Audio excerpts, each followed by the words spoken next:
दोस्तों पिछले चैप्टर में हमने जैक हानमा और कोशो शिनोगी के बीच लड़ाई का अंत देखा, जिसमें जैक ने कोशो को गंभीर चोट पहुंचाई, जो चीज दर्शकों के बीच बाएं हाथ में तनाव और बाकी और डोपो जैसे सबसे अनुभवी फाइटर्स को भी खामोश कर देती है। फिर डोपो कोशो की चोटों की गंभीरता के बारे में चेतावनी देता और कात्सुमी मानव शरीर में कुछ धमनियों और नसों के महत्व को दर्शाता है। जहां कोशो की तकनीक से जैक अस्थायी रूप से प्रभावित हुआ और उसने अपनी दृष्टि खो दी, लेकिन कोशो का कोई भी अटेम्प्ट जैक को नीचे लाने के लिए सफिशिएंट नहीं था और ये कोशो था जो पहले बेहोश हो गया। जहां जैक से लगाई गई चोटों ने आखिरकार पहले से ही कमजोर हो चुके कोशो पर अपना इन्फ्लुएंस किया, जिस पर रेफरी ने लड़ाई के अंत की घोषणा की और जैक को विजेता घोषित किया, जिसमें उसकी काटने की तकनीक को एक नोवल और इफेक्टिव फाइटिंग मेथड के फिगर में हाईलाइट किया गया है। और इस वीक का चैप्टर एक एम्बुलेंस के अर्जेंट अराइवल के साथ शुरू होता है, जहाँ कोशो को बिना किसी देरी के इलाज के लिए भर्ती कराया जाएगा और उसे ऑपरेटिंग रूम में ले जाया जाएगा, जहां उसकी सर्जरी के लिए एक मेडिकल टीम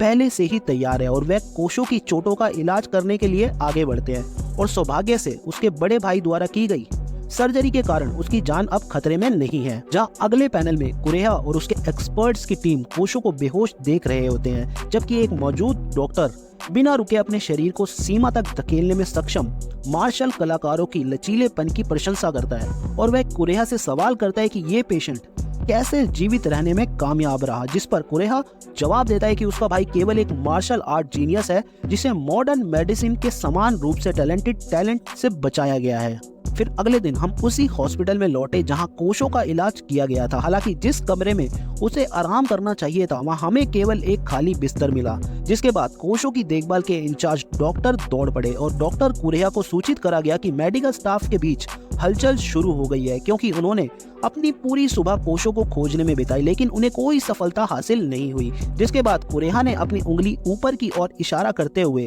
सुझाव दिया कि उसका भाई डेफिनेटली हॉस्पिटल की छत पर हो सकता है और छत पर कोशो ही था जो स्पष्ट रूप से ठीक हो गया था, जो अपनी ट्रेनिंग करने में बिजी था। फिर कुरेहा छत पर चढ़ता है जहां उसे मायावी रोगी मिलता है और वो देखता है कि कोशो ना केवल अपनी सर्जरी के बाद जाग और खड़ा हो गया था, बल्कि अपने शारीरिक परीक्षण को एग्जीक्यूट करने में गहराई से डूबा हुआ था। और इतना ही नहीं, कोशो ने अपने पैरों के साथ अपनी एक्सेप्शनल एजिलिटी और तकनीक का भी प्रदर्शन किया और तेज गति से जटिल हवाई स्पिन का प्रदर्शन किया और तेजी से घूमने वाली किक के साथ अपने प्रदर्शन को खत्म किया। जिसके बाद कोशो ने वहां मौजूद लोगों के सामने शान से लैंडिंग करके अपना प्रदर्शन खत्म किया।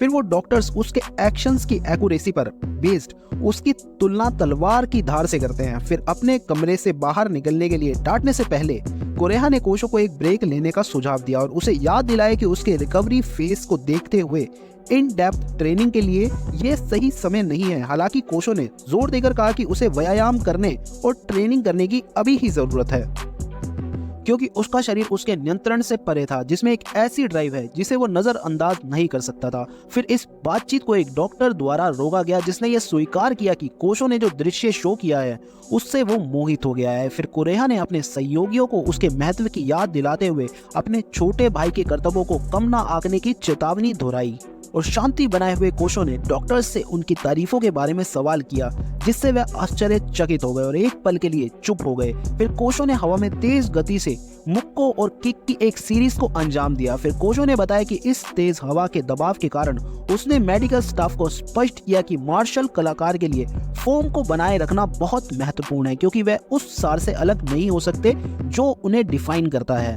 जिस पर कुरेहा पूछता है कि क्या तुम्हारी ये बात जैक हानमा पर एक ताना था, जिसका फाइटिंग स्टाइल लैक करता है फॉर्म और एस्थेटिक्स को, और जैक हानमा की एक्टिविटीज के एस्थेटिक्स या स्टाइल उसके लिए इररेलेवेंट है। फिर कोशो ने बाद में अपनी स्टेटमेंट को क्लियर करते हुए बताया कि जैक एस्थेटिक मूवमेंट्स का तिरस्कार नहीं करता, बल्कि उसका लड़ने का अप्रोच उसकी जबरदस्त मौजूदगी है, जो उसके जंगली और प्रभावशाली स्वभाव पर ज्यादा ध्यान केंद्रित करती है। और वह स्वीकार करता है कि जैक एक मार्शल को अपनाता और क्लियर एस्थेटिक सेंस के बिना फेरोसिटी पर बेस्ड दृष्टिकोण उसकी तुलना एक जंगली जानवर से करते हैं, जिसका प्राइमरी अटैक बाइटिंग है। और पूरी तरह से सहज कुरेहा इस चीज पर अपनी सहमति दिखाता है कि जैक हानमा ने जानबूझकर एक भयंकर गैर मानवीय फाइटिंग स्टाइल को चुना है। इस तरह वह काटने वाले साइबोर्ग को रिप्रेजेंट करते हैं। फिर एक जगह यह भी पूछा जाता है कि क्या जैक उस रिगार्ड में युजिरो से आगे निकल सकता है, और इस तरह इस वीक का ये चैप्टर यहीं खत्म हो जाता है। और ये चैप्टर उतना दिलचस्प नहीं था जितना हमने सोचा था।